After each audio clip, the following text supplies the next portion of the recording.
আজকের ব্লগটা একদমই না অগোছালো একটা ব্লগ, যেখানে কোনো কাজে আমি গুছিয়ে কোনো কিছুই করিনি। কেমন যেন আজকের দিনটা গিয়েছে।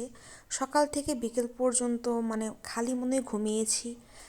পরশু আমার পরীক্ষা 1 তারিখ জানুয়ারির, তো সেইভাবেও না কোনো পড়াশোনা হচ্ছিল না।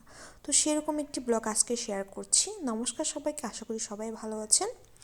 আজকে সকালবেলা পরশুদিন আমি একটা ভাজি রান্না করেছিলাম, কালারফুল সবজি। এটা কালারফুল সবজি না, ভাজিই বলা যায়।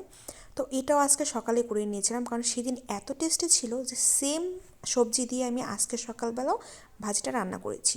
আর এখানে আমি গাজর, ফুলকপি, ব্রকলি, বাঁধাকপি, একটা বেগুন দিয়েছিলাম, গাজর আর 2-3টা আলু দিয়েছিলাম। সব কিছু একটু মোটামোটাই করে কেটেছি।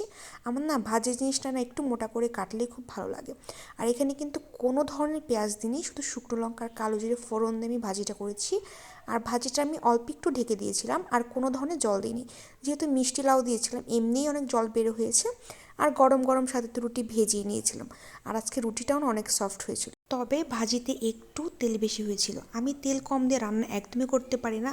আর শীতের সকালে এরকম ধোয়া ওঠা সবজি আর গরম গরম রুটি খেতে কিন্তু বেশ লাগে। আমার কাছে তো ভালোই লাগে। আপনাদের কাছে কেমন লাগে কমেন্টে প্লিজ জানাবেন। আর সবগুলো সবজি দেখতেই পারছেন যে খুব একটাই কিন্তু সেদ্ধ হয়নি, একটু আস্তে আস্তই রয়েছে। আর এরপর দুপুরবেলা আমি সারাদিন কোনো কাজ ছিল না, ঘুমিয়েছি আর ঘুরেছি। তো যেহেতু দুপুরবেলায় নিমন্ত্রণ ছিল, তো সেখানে নিমন্ত্রণ খেতে গিয়েছিলাম। প্রথমে প্রসাদ দিয়ে দিল, আর এরপর দিয়েছিল সবজি। তবে আজকের সবজিটা না একদমই ভালো হয়নি। এরপরে দিয়েছিল শুক্তো ডাল। শুক্তো ডালের পরে দিয়েছিল আলু ফুলকপির রসা, যেটা একদমই ঘন্ট হয়ে গিয়েছিল, একদমই টেস্ট হয়নি। আর এরপর লাউ শাক দিয়েছিল। আর এরপর দিয়েছিল ডাল, ঝাল ডাল। ঝাল ডালটা ভালো হয়েছিল। আর ওই যে বললাম সবজিটা একদমই ভালো হয়নি, তবে ছোটো বোনা ওর পাতির সবজিটা আমাকে দিয়ে দিয়েছিল, এর জন্য আমি সবজিটা খুব কষ্টে খেয়েছি। আর সবশেষে টক খেয়েছিলাম, টকটা বেশ ভালোই হয়েছিল। যেহেতু আমি পায়েস খাই না, এর জন্য পায়েসটা খাওয়া হয়নি। এরপর সারাদিন তো ঘোরাফেরার মধ্যেই ছিলাম, আর রাতে তেমন কোনো কিছুই খাইনি। রাতে ছোটো বোন দুধ চা বানিয়েছিল। ও কিন্তু দুধ চা অনেক ভালো বানায়। আর এই দুধ চাটা এত ঘন করে বানিয়েছিল, খুবই টেস্টি ছিল। আর আমিও না ওর মতন এত ভালো দুধ চা বানাতেই পারি না। তো ও বেশ ভালোভাবে দুধ চাটা প্রথমে জাল করে নিয়েছে, দুধটা, এরপর চাপাতি দিয়ে দিয়েছে। আর দুধ চায় কিন্তু চাপাতি একটু বেশি লাগে, বেশ ভালোই লাগে। আর ও কিন্তু কালারটা এত সুন্দর এসেছিল, আমি একটু পর ভিডিওতে দেখাবো না যে কালারটা কতটা সুন্দর এসেছে।